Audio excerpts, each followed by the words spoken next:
प्रदेश सरकार द्वारा चलाई जा रही बुजुर्ग सहायता संबंधित हेल्पलाइनें लाल कुआं में बेअसर दिखाई दे रही है।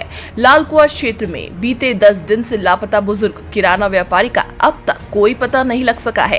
पीड़ित परिवार कोतवाली से लेकर अधिकारियों की चौखट तक के चक्कर लगा चुका है, लेकिन पुलिस सिर्फ खाना पूर्ति करने में लगी हुई है।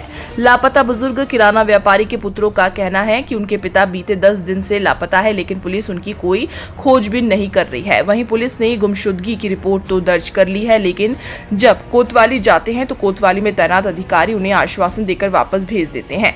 हर बीते दिन के साथ बुजुर्ग किराना व्यापारी के परिवार में बेचैनी बढ़ती जा रही है। पीड़ित परिजनों को अब किसी अनहोनी की आशंका सता रही है। लापता पिता की तस्वीर हाथ में लिए बेटों और बेटियां के आंसू थमने का नाम नहीं ले रहे हैं।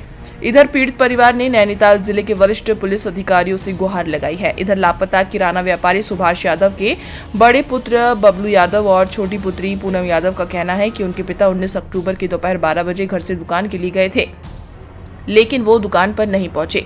उन्होंने कहा है कि परिवार द्वारा उनकी काफी खोजबीन की गई, लेकिन अब तक उनका कोई पता नहीं लग सका है। उन्होंने कहा है कि पुलिस भी उनकी कोई मदद नहीं कर रही है। उन्होंने कहा है कि जब कोतवाली आते हैं तो पुलिस सिर्फ उन्हें जल्द खोज लाने का आश्वासन देकर भेज देती है। उन्होंने कहा है कि उनकी माता का निधन वर्ष 2000 में हो गया है। तब से उनके पिता ही उनकी देखभाल करते आ रहे हैं, लेकिन अब अचानक पिता भी लापता हो गए, जिससे पूरे परिवार का रो रो कर बुरा हाल है। उन्हें अपने पिता के साथ किसी अनहोनी की आशंका सता रही है।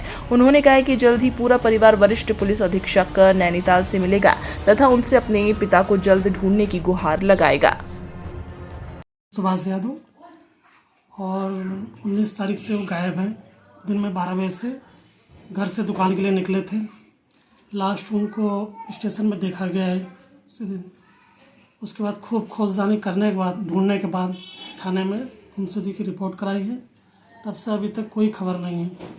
थाने वाले भी कोई हेल्प नहीं कर रहे हैं और मैं 2-3 बार जा चुका हूँ और मुझे दिन पे दिन डर लग रहा है। 10-11 दिन पूरा परिवार सदमे में है।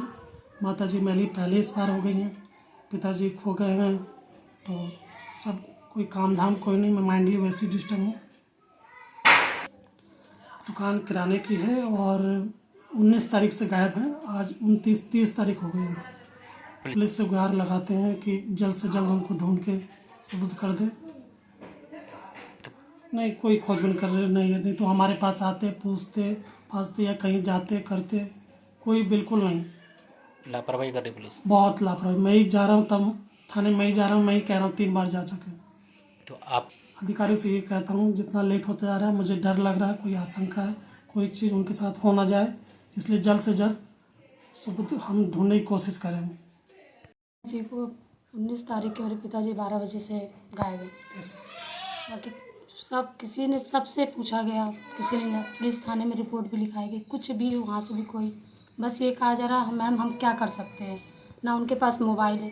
अब आप ही लोग बताइए, मोबाइल उनके पास नहीं, पहले के लोग खोजबीन करते नहीं थे किसी की, आज की पुलिस इतनी लापरवाही क्यों कर रही है बताइए। जब उनसे पूछा जा रहा है तो मैम हम क्या कर सकते हैं, सीधे यही बोल दिया जा रहा है।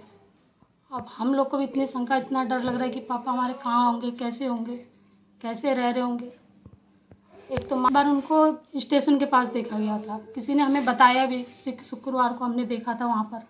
हमने जाके पूछा भी, पता भी लगाया कहाँ का वो है, कहाँ लड़का, उससे पूछा, वो बोला मैंने यहाँ देखा था उनको। हमने तुरंत जाके स्टेशन पे भी पता करा, सब कहा, पुलिस से भी कहा। कह रही मैम हम क्या कर सकते हैं, बस यही। कुछ नहीं करा उन्होंने, सब ये कहने के बाद भी उन्होंने कहा कि हम पहले उस इंसान को बुला के लाइए जिसने देखा है। अब उसे भी हम नहीं जानते थे। तो हम यही कहते हैं बस हमारे पापा को, बस जितना देर होता है हमारे पापा को हम ढूंढें, उन लोग आके एक बार हमारे पापा को देखें, ढूंढें, बताएं कहाँ हैं पुलिस। इसीलिए हम यही चाहते हैं कि पुलिस हमारी बस यही हमारे पापा को, बस हमारे पापा को ला दे।